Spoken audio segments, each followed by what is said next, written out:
Jean-Louis, tu nous entends? Alors, en attendant, Frédéric Dumas. Merci, Madame la Présidente. Je suis en audio parce que je ne suis dans un endroit où la vidéo, voilà, ça risquerait de pas trop passer. Merci, merci Christophe. Hein. Bon, les mêmes compliments que tous ceux qui t'ont été faits sur rendre accessible des choses complexes. Moi, c'était évidemment pas un sujet, même si je suis sur les sujets fiscalité, je n'étais pas du tout sur ce sujet-là, donc merci. Bon, moi, je vais poser des questions peut-être un peu plus politiques, entre guillemets.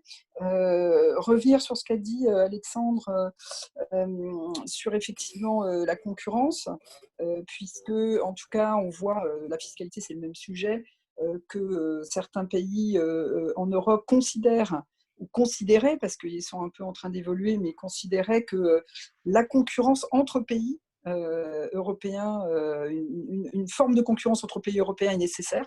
Et donc, peut-être que c'est un sujet qui peut compliquer évidemment les choses. Notamment, c'était une position des Pays-Bas, mais qui nous avait quand même dit, en termes de fiscalité, que commence à évoluer sur ces choses-là, donc peut-être que c'est la même chose pour les banques, mais en tout cas, on a une vraie fragmentation quand même. Alexandre l'a rappelé.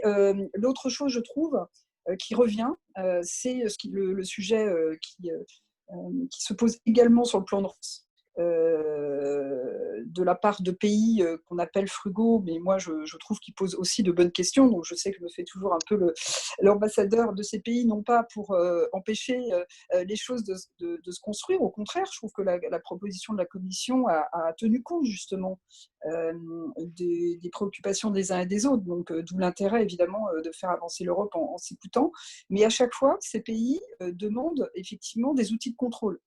Là, sur le plan de relance, on prévoit effectivement des outils qui vont permettre, d'abord, le plan va être, les programmes vont être mis au niveau évidemment de la Commission et du Conseil, les plans nationaux vont être approuvés par l'Europe, et après il y aura des outils de contrôle, etc.